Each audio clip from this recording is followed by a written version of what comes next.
ഓം അമൃതേശ്വരിയെ നമഃ. വേദിയിലുള്ള ഗുരുജനങ്ങൾ, സന്യാസി ശ്രേഷ്ഠർ, വിശിഷ്ട വ്യക്തികൾ, ഇവിടെ സന്നിഹിതരായിട്ടുള്ള ഹൈന്ദവ സഹോദരി സഹോദരന്മാർ, ഏവർക്കും എൻ്റെ പ്രണാമം. മലയാള മണ്ണിൽ ഹൈന്ദവ ജനത ഉണർന്നു കഴിഞ്ഞു. അതിൻ്റെ തെളിവ് അന്വേഷിച്ച് നമ്മൾ എവിടെയും പോകേണ്ട ആവശ്യമില്ല. എൻ്റെ കൺമുന്നിലെ ഈ ജനസമുദ്രം തന്നെ, ഈ ഹൈന്ദവ ജനസമുദ്രം തന്നെ അതിനുള്ള തെളിവാണ്. എന്തുകൊണ്ട് നമ്മൾ ഉണർന്നു? കഴിഞ്ഞ കുറേ നാളുകളായിട്ട് നമ്മളെ ഉണർത്തുന്നതിന് വേണ്ടി അക്ഷീണം യത്നിച്ച അവരോട് നമുക്ക് നന്ദി പറയാം. അവരില്ലായിരുന്നുവെങ്കിൽ നമ്മൾ ഇന്ന് ഇങ്ങനെ ഉണർന്ന് ഇവിടെ ഒരുമിച്ച് കൂടില്ലായിരുന്നു. പക്ഷെ ഒരു യാഥാർത്ഥ്യം നമ്മൾ തിരിച്ചറിയേണ്ടതായിട്ടുണ്ട്. നമ്മൾ ഇനിയും ഉറക്കത്തിലേക്ക് വഴുതി വീഴുകയാണെങ്കിൽ അത് ഭാവി തലമുറയോട് ചെയ്യുന്ന ഏറ്റവും വലിയ അപരാധമായിരിക്കുമെന്നുള്ളതിന് സംശയം വേണ്ട.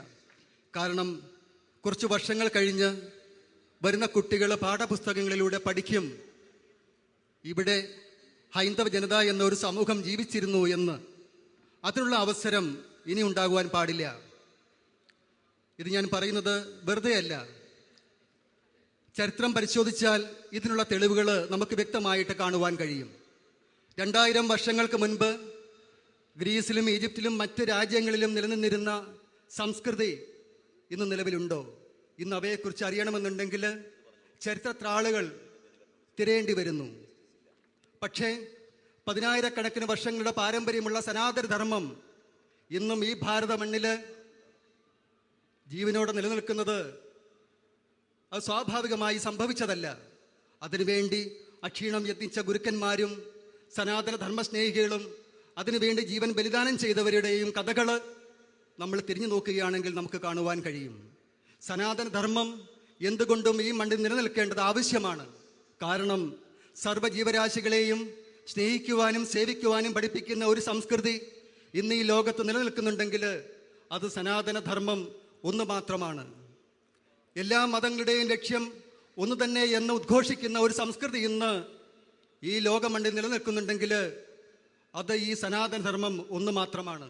അതുകൊണ്ട് തന്നെ ലോകത്ത് ശാന്തി നിലനിൽക്കണമെന്നുണ്ടെങ്കിൽ എൻ്റെ മാർഗം മാത്രമാണ് ശരി എന്ന് പറഞ്ഞുകൊണ്ട് മറ്റുള്ളവരുടേത് തെറ്റേ എന്ന് പ്രഖ്യാപിക്കുമ്പോൾ നിങ്ങൾ രണ്ടുപേരും പറഞ്ഞത് ശരിയാണ് എന്ന് പറയുവാൻ കഴിയുന്ന, സർവ്വതിനെയും ഉൾക്കൊള്ളുവാൻ കഴിയുന്ന വിശാലമായ ഹൃദയമുള്ള ഒരു സംസ്കൃതി ഇവിടെ നിലനിന്നെങ്കിൽ മാത്രമേ ലോകത്ത് ശാന്തി നിലനിൽക്കുകയുള്ളൂ. അതുകൊണ്ട് തന്നെ അത്ര ഉദാത്തമായ സംസ്കാരത്തിൻ്റെ പിൻതലമുറക്കാർ എന്ന നിലയിൽ അഭിമാനത്തോടു കൂടി നെഞ്ചത്ത് കൈവച്ചുകൊണ്ട് ഞാൻ ഹിന്ദുവാണ് എന്ന് പറയുവാൻ കഴിയുന്ന ആർജവം ഓരോ ഹിന്ദുവിനും ഉണ്ടാകുമ്പോൾ മാത്രമേ നമ്മൾ വീണ്ടും ഉറക്കത്തിലേക്ക് വഴുതി വീഴാതിരിക്കുകയുള്ളൂ. അതിനുവേണ്ടി സനാതനധർമ്മം ഉൾക്കൊണ്ട് ജീവിക്കുവാനും കുട്ടികൾക്ക് പകർന്നു കൊടുക്കുവാനും ആ സംസ്കാരം ഇനിയും ഇതേപോലെയുള്ള ഒരു അവസ്ഥയെ നമ്മുടെ ജീവിത കാലയളവിൽ, വരും കാലയളവിൽ ഉണ്ടാകുവാനുള്ള അവസരം നൽകരുത്. അതിനുവേണ്ടി നമുക്ക് ആലസ്യത്തിൽ നിന്ന് ഉണർന്ന് ഒരുമയോടെ ഒന്നിച്ച് പ്രവർത്തിക്കാം എന്ന് മാത്രം പറഞ്ഞുകൊണ്ട് ഞാൻ എൻ്റെ വാക്കുകൾ നിർത്തുന്നു. പ്രണാമം.